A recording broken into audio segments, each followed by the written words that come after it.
आप अभी ये वीडियो देख रहे हैं शायद वाईफाई या मोबाइल डेटा के जरिए। लेकिन आपने कभी सोचा है ये जानकारी आ कहां से रही है? कोई तार नहीं, कोई दिखाई देने वाली लाइट नहीं, फिर भी डेटा सीधे आपके फोन तक पहुंच रहा है। दरअसल ये सब हो रहा है इलेक्ट्रोमैग्नेटिक वेव्स की मदद से। वाईफाई, ब्लूटूथ, जीपीएस, रेडियो, ये सभी सिस्टम्स ऐसे सिग्नल्स का इस्तेमाल करते हैं जो हमें दिखते नहीं लेकिन चारों तरफ मौजूद हैं। अब सोचिए, अगर एक छोटा सा डिवाइस इन वेव्स को पकड़ सकता है तो क्या हमारा माइंड भी ऐसा एक रिसीवर हो सकता है जो किसी और लेवल की जानकारी कैप्चर कर सके? क्या ब्रह्मांड में भी कोई ऐसा इनविजिबल नेटवर्क है जहां हर थॉट, हर इमोशन, हर घटना का रिकॉर्ड हमेशा के लिए स्टोर होता है? एक ऐसा यूनिवर्सल डेटाबेस जिसे कुछ लोग कहते हैं आकाशिक रिकॉर्ड। साइंस इसे समझने की कोशिश कर रही है। क्या ये केवल कल्पना है या सच में ब्रह्मांड के पास एक अपना क्लाउड स्टोरेज है? एक कॉस्मिक लेवल की क्लाउड स्टोरेज जहां सिर्फ फोटोज नहीं बल्कि विचार, अनुभव, भावनाएं और घटनाएं सेव होती हों। 19वीं सदी में एक रूसी लेखिका हेलेना ब्लावेत्स्की ने एक रहस्यमयी शब्द का इस्तेमाल किया, आकाशिक रिकॉर्ड्स। उनका मानना था कि ये एक ऐसा अदृश्य फील्ड है जहां हर इंसान के कर्म, विचार और अनुभव कॉस्मिक लेवल पर रिकॉर्ड होते हैं। बाद में रूडोल्फ स्टाइनर और एडगर केसी जैसे शोधकर्ताओं ने भी इस कॉन्सेप्ट को और गहराई से एक्सप्लोर किया। 1960s में JCR लिकलाइडर ने एक फ्यूचरिस्टिक कॉन्सेप्ट रखा, एक इंटरगैलेक्टिक कंप्यूटर नेटवर्क जिसमें दुनिया के सभी कंप्यूटर्स कनेक्टेड हों और जानकारी कहीं से भी एक्सेस हो सके। लेकिन इससे भी आगे फिजिसिस्ट जॉन आर्चिबाल्ड व्हीलर ने कहा, इट फ्रॉम बिट, यानी हर चीज जो हम देखते हैं वो जानकारी से बनी है।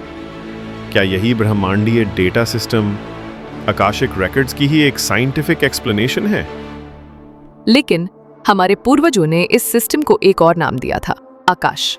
और ये कोई खाली स्पेस नहीं था बल्कि चेतना से भरपूर एक सटल फील्ड। आज की साइंस मानती है कि दुनिया की हर चीज मैटर, लाइट, एनर्जी, इंफॉर्मेशन से बनी है। लेकिन क्या आप जानते हैं हमारे प्राचीन ग्रंथों में ये विचार हजारों साल पहले सामने आ चुका था।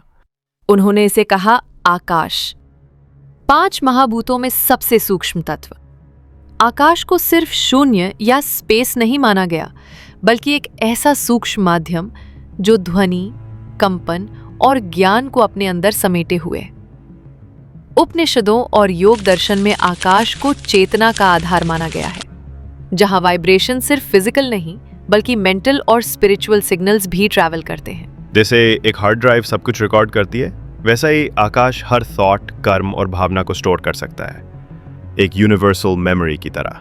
ऋषियों का मानना था कि जो मन शांत होता है, एकाग्र होता है, वो इस सूक्ष्म फील्ड से जुड़ सकता है। और शायद यही था उनका गेटवे आकाशिक रिकॉर्ड्स तक पहुंचने का। अगर आकाशिक रिकॉर्ड्स वाकई में कोई इनविजिबल डेटाबेस है तो सवाल उठता है, क्या कोई इस कॉस्मिक स्टोरेज सिस्टम को एक्सेस कर सकता है? शायद हाँ, और हमारे शास्त्रों में ऐसे कई पात्र हैं जिन्होंने इसे एक्सेस किया था, बिना किसी सैटेलाइट, बिना किसी डिवाइस, सिर्फ अपनी चेतना से। नारद मुनि, जिन्हें हर लोक की खबर रहती थी, देवों, दानवों, ऋषियों, यहां तक कि भविष्य तक की जानकारी। क्या ये सब वो आकाशिक फील्ड से पढ़ते थे? एक ऐसी फ्रीक्वेंसी जिसे कोई नॉर्मल मन पकड़ ही नहीं सकता। जैसे रेडियो को ट्यून करना पड़ता है, नारद जी का मन शायद उस ब्रह्मांडीय फ्रीक्वेंसी पर था जहां से सब कुछ इंस्टेंटली एक्सेसिबल था। महाभारत में संजय ने धृतराष्ट्र को युद्ध का सीधा और सजीव विवरण दिया, हर बाण की दिशा, हर योद्धा की चाल, और वो भी बिना वहां मौजूद हुए। क्या ये सिर्फ दिव्य दृष्टि थी या वो किसी ऐसी सूक्ष्म फ्रीक्वेंसी से जुड़े थे जिसे आज हम आकाशिक फील्ड कह सकते हैं?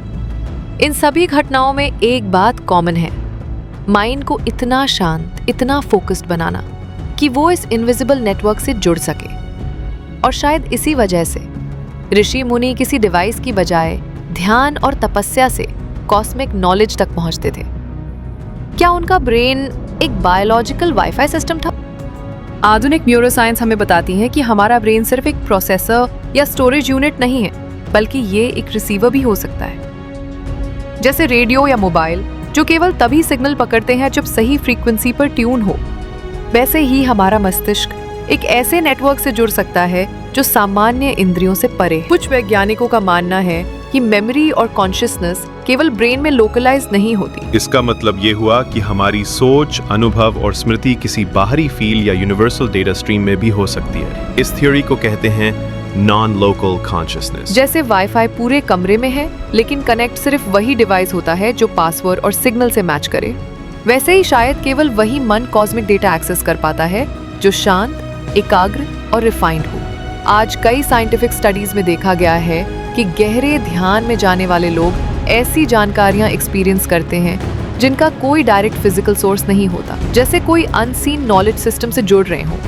क्या यह आकाशिक फील्ड है? क्वांटम फिजिक्स भी यही कहती है कि हर पार्टिकल में इंफॉर्मेशन एनकोडेड होती है। और अगर कॉन्शियसनेस को भी एक फील्ड माना जाए तो शायद हम सभी उस यूनिवर्सल फील्ड से कनेक्टेड हैं जिसे हमारे ऋषियों ने आकाश और मॉडर्न थॉट में आकाशिक रिकॉर्ड्स कहा। तो क्या आकाशिक रिकॉर्ड्स वाकई एक रियलिटी है, एक इनविजिबल कॉस्मिक डेटाबेस जहां हर सोच, हर अनुभव, हर कर्म एक सूक्ष्म फील्ड में दर्ज होता है? हो सकता है ये सिस्टम उतना ही रियल हो जितना वाईफाई, लेकिन हम में से ज्यादातर लोग उसे कभी कनेक्ट नहीं हो पाते क्योंकि हमारा माइंड हर पल डिस्टर्ब रहता है। लेकिन कुछ लोग जिनका मन शांत है, ध्यान से भरा है, शायद वो उस फ्रीक्वेंसी तक पहुंचते हैं। यही वजह है कि ऋषियों को दृष्टा कहा गया, सिर्फ ज्ञान रखने वाले नहीं बल्कि उस ज्ञान को देखने, महसूस करने वाले। आज हम हर चीज का बैकअप चाहते हैं, डॉक्यूमेंट्स, फोटोज, चैट्स सब क्लाउड में अपलोड करते हैं। लेकिन क्या आपने कभी सोचा कि आपकी खुद की चेतना, आपके विचार भी कहीं अपलोड हो रहे हैं? क्या आपका माइंड भी एक कंट्रीब्यूटर है उस कॉस्मिक डेटाबेस का? और अगर हाँ, तो आप उसमें क्या लिख रहे हैं? क्या आप मानते हैं कि आकाशिक रिकॉर्ड्स जैसी कोई चीज वाकई हो सकती है? क्या आपने कभी मेडिटेशन में ऐसा कुछ महसूस किया है जो एक्सप्लेन नहीं हो सका? अपने विचार नीचे कमेंट्स में जरूर बताइए।